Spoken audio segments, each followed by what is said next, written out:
মৰমৰ ছাত্ৰ-ছাত্ৰীসকল আজি ভিডিওটো মই লৈ আহিছো লেসন 2 পৰা আৰু লেসন 2 আছে দা এণ্ড এণ্ড দা গ্ৰাছহপাৰ আগৰ ভিডিওটোত আমি দা ওল্ফ এণ্ড দা লেম এই পাঠটো আলোচনা কৰিলো আৰু কোৱেশ্চন আনসাৰ বিলাকো ডিসকাস কৰিলো যদি তোমালোকে এতিয়ালৈকে এই ভিডিও বিলাক চোৱা নাই তেন্তে মোক কমেন্ট বক্সত কমেন্ট কৰি জনাবা মই ইয়াৰ লিংক তোমালোকক দি দিম আৰু ডেসক্ৰিপচন বক্সতো ইয়াৰ লিংক দিয়া থাকিব এই পাঠটো আৰম্ভণিতে তোমালোকক কেইটামান পিকচাৰ দিয়া হৈছে এই পিকচাৰ কেইটা প্ৰথমতে কৈছে discuss with your friend what the squirrel is doing এটা squirrel আছে ক্যাৰিকেটৰ আছে এই ক্যাৰিকেটৰটোৱে কি কৰিছে ছবি চাই তোমাৰ বন্ধু বান্ধৱীৰ লগত আলোচনা কৰিবলৈ কোৱা হৈছে প্ৰথমতে এই ছবিখন আমি এবাৰ মন কৰি চাওঁচোন প্ৰথমতে দেখিছো যে এই স্কুৱাৰেলটোৱে বাদাম জাতীয় এটা বস্তু লৈ আছে হয়তো এইটোৱে কি হয় আমি বাদাম বুলিয়ে ক'ব পাৰিম কাৰণ বাদামৰ নিচিনা দেখিছো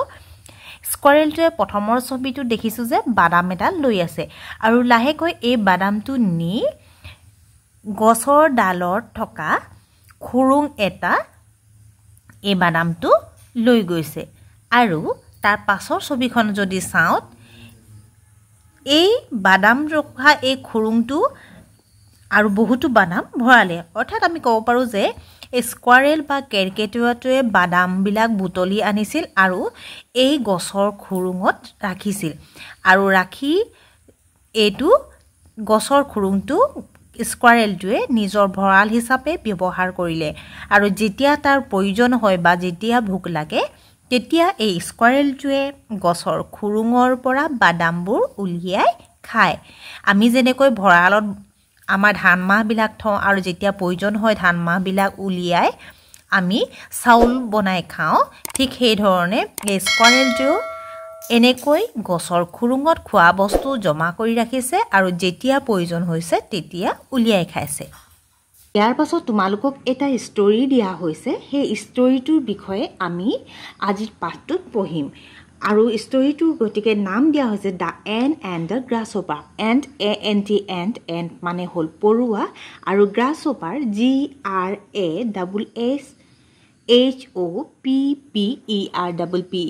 GRASHOPPER গ্ৰাছহপাৰ মানে হৈছে ফৰিং আৰু তোমালোকক ইয়াৰ তলত খুব ধুনীয়াকৈ ছবি এটা দিয়া হৈছে য'ত নেকি দেখিছো আমি এটা এণ্ড মানে হ'ল পৰুৱা আৰু গ্ৰাছহপাৰ হৈছে ফৰিং আৰু আমি এতিয়া পলম নকৰি পাঠটো আৰম্ভ কৰো প্ৰথমতে দিয়া হৈছে Hope the grasshopper and Annie the ant are friends Hope loves to hoop around from grass to grass. He spends all his time in summer singing and dancing. এইখিনিলৈকে মই তোমালোকক অসমীয়াত অনুবাদ কৰি দিছো হোপ দা গ্ৰাছহপাৰ হোপ এটা নাম তাৰ নাম হয় দা গ্ৰাছহপাৰ ফৰিংটোৰ নাম এনি আৰু এনি দা এন পৰুৱাটোৰ নাম অৰ্থাৎ হোপ নামৰ এটা গ্ৰাছহপাৰ আছিল বা ফৰিং আছিল এণ্ড আৰু এনি নামৰ এগৰাকী এণ্ড বা পৰুৱা আছিল যিসকল নেকি কি হয় আৰ ফ্ৰেণ্ড যি আছিল বন্ধু অৰ্থাৎ হোপ আৰু এনি এই হোপ আৰু এনি ফ্ৰেণ্ডছ আছিল যেনেকৈ তোমালোকৰ ফ্ৰেণ্ডছ থাকে নহয় ঠিক হেনেকৈ হোপ আৰু এনিৰ মাজত ফ্ৰেণ্ডশ্বিপ আছিল হিহঁত ফ্ৰেণ্ডছ আছিল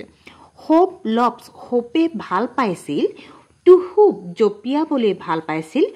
around from grass to grass মানে ঘাঁহনি হোপে কি কৰি ভাল পাইছিল ঘাঁহনিয়ে জপিয়াই ফুৰি ভাল পাইছিল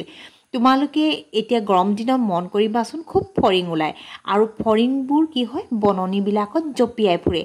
এই হোপ নামৰ গ্ৰাছহপাৰটোৱেও ঠিক তেনেধৰণে জপিয়াই ফুৰি ভাল পাইছিল ক'ত জপিয়াইছিল গ্ৰাছ টু গ্ৰাছ ঘাঁহনিয়ে জপিয়াই ফুৰিছিল He spends all his time in summer singing and dancing. He খৰচ কৰিছিল all his time তাৰ সকলোবোৰ সময় in summer মানে গৰম দিনত অৰ্থাৎ তাৰ যিটো গৰম দিনৰ সময় পাইছিল এই গ্ৰাছহপাৰটোৱে সেই গৰম দিনৰ সময়বিলাক হি কি কৰিছিল সিংিং গান গাইছিল এণ্ড ডান্সিং আৰু নাচিছিল অৰ্থাৎ গৰমৰ দিনবিলাকত হি গান গাই আৰু নাচে সময়বোৰ পাৰ কৰিছিল ইয়াত দিছে কেনেকৈ গান গাইছিলে সা ৰে গা মা লা লা লা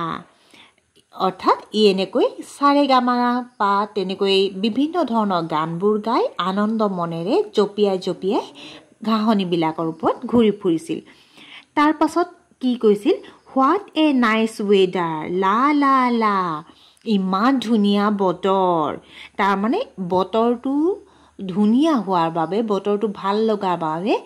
হি গ্ৰাছহপাৰটোৱে আনন্দতে ব্যাকুল হৈ পৰিছিল বা আনন্দত মতলীয়া হৈ পৰিছিল যাৰ বাবে নেকি হি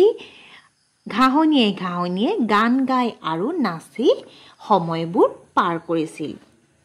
তাৰ পাছত কি হ'ল বাট any loves to work hard all the time she spends all her time in summer working it is winter now one morning Hope gets up late he is looking for Annie এইখিনিলৈকে মই পুনৰ অসমীয়াত অনুবাদ কৰি দিছো but Annie loves to work hard but মানে কিন্তু Annie ভাল পাইছিল to work hard কঠোৰ পৰিশ্ৰম কৰি ভাল পাইছিল all the time সকলো সময়তে অৰ্থাৎ যিটো সময়ত গ্ৰাছহপাৰ হুপে ঘাঁহনিয়ে জপিয়াই ফুৰিছিল সেই সময়তে অন্য হাতেদি কি কৰিছিল এনি নামৰ এই পৰুৱাটোৱে দিনটো কষ্ট কৰিছিল অৰ্থাৎ কঠোৰ পৰিশ্ৰম কৰিছিল সি স্পেন্স তাই খৰচ কৰিছিল অল হাৰ টাইম তাই সকলোবোৰ সময় ইন সামাৰ গৰম দিনত বা গ্ৰীষ্মকালত ৱৰ্কিং কাম কৰি অৰ্থাৎ এনিয়ে কি কৈছিল সি তাই অৰ্থাৎ এনি পৰুৱাজনী হৈছে মহিলা বা ছোৱালী আৰু হি যিহেতু আছিলে হি লৰা ক্ষেত্ৰত বা পুৰুষৰ ক্ষেত্ৰত হি বুলি কোৱা হয় গতিকে আমি গম পালো মতা ফৰিংটো হয় আৰু মাইকী এইজনী পৰুৱা হয় সেইকাৰণে সি এইটো ব্যৱহাৰ কৰা হৈছে সেইকাৰণে কৈছে তাই কি কৰিছিল যিটো সময়ত ফৰিংটোৱে ঘাঁহনিয়ে জপিয়াই নাচি আৰু গান গাই ঘূৰি ফুৰিছিল সেই সময়ত অন্য হাতেদি কি কৰিছিল এই এনি নামৰ পৰুৱাজনীয়ে তাই গৰমৰ দিনবিলাকত কঠোৰ পৰিশ্ৰম কৰি তাই কাম কৰি গৈছিল তাই কাম কৰি ভাল পাইছিল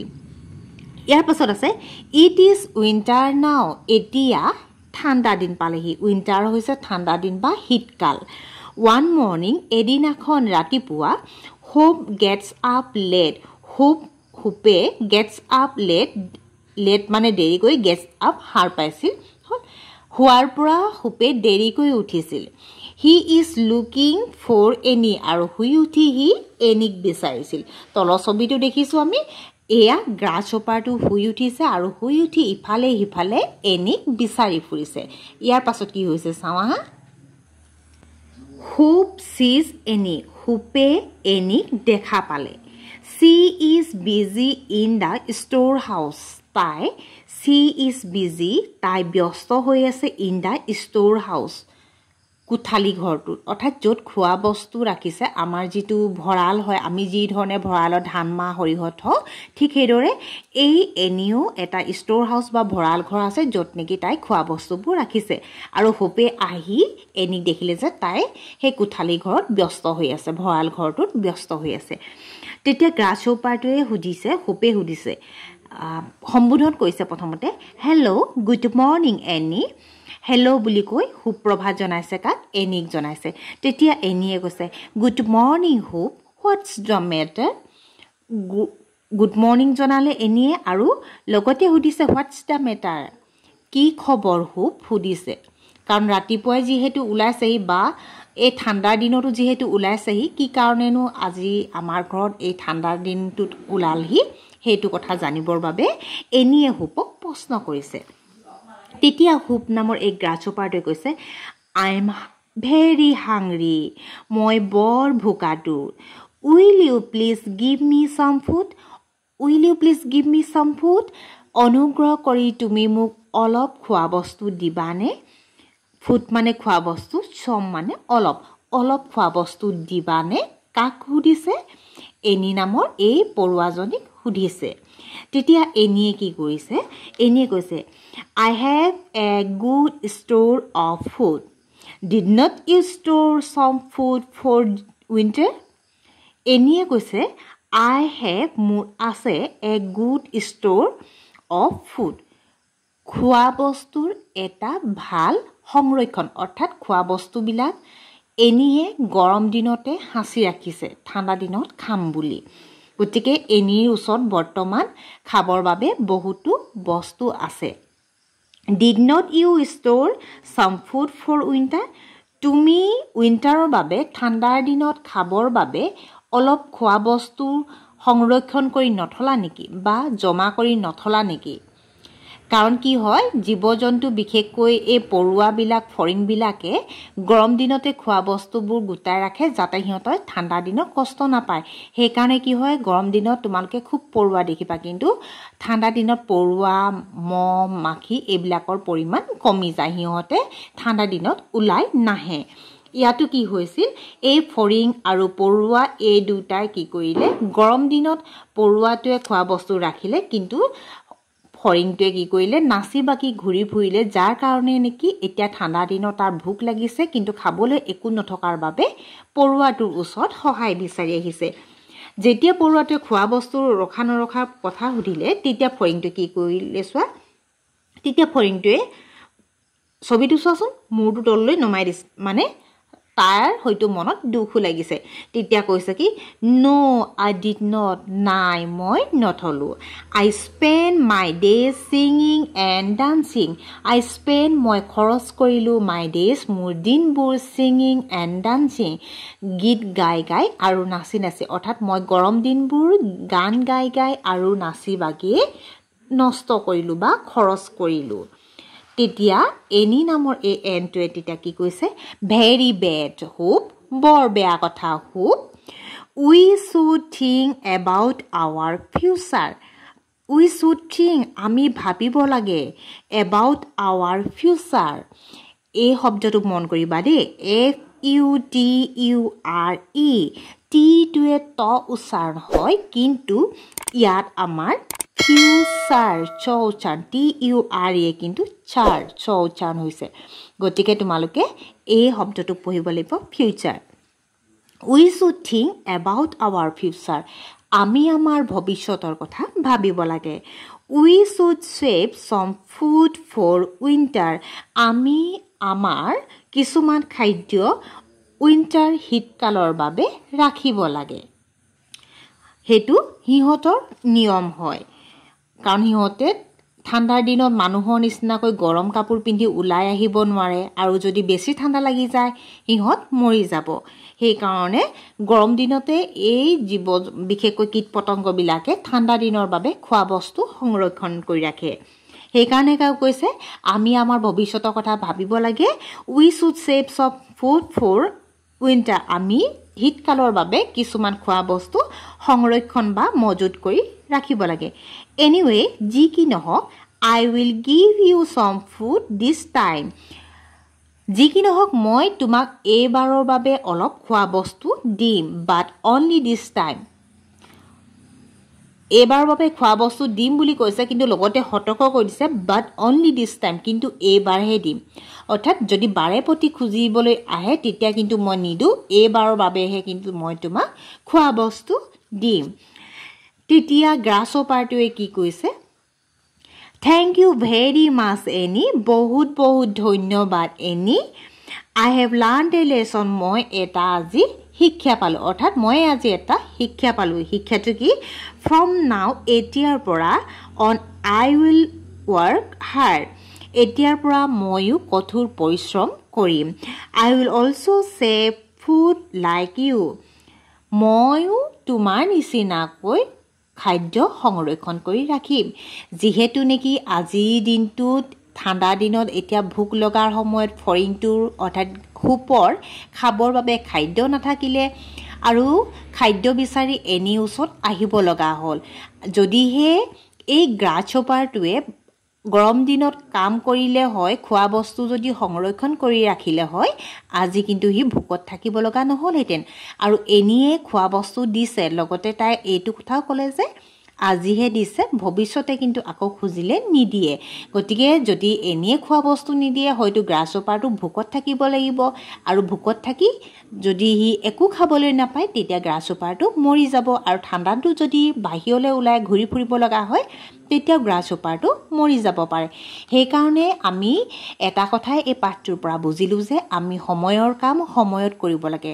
তোমালোকে ধৰি লোৱা পৰীক্ষা আছে পৰীক্ষাৰ কাৰণে তোমালোকে এতিয়াৰ পৰা পঢ়িব লাগিব যদি তোমালোকে ভাবি লোৱা যে মই পৰীক্ষাৰ আগদিনাখন পঢ়িম বা পৰীক্ষাৰ সময়ত পঢ়িম তেতিয়াও কিন্তু তোমালোকৰ এই গ্ৰাছহপাৰটোৰ নিচিনা হ'ব পাৰে গতিকে তোমালোকেও সময়ৰ কাম সময়ত কৰিবা বুলি আশা কৰিলোঁ আৰু ইমানতে আজিৰ এই ভিডিঅ'টো সামৰণি মাৰিছোঁ পুনৰ লগ পাম অন্য এটা নতুন ভিডিঅ'ত ধন্যবাদ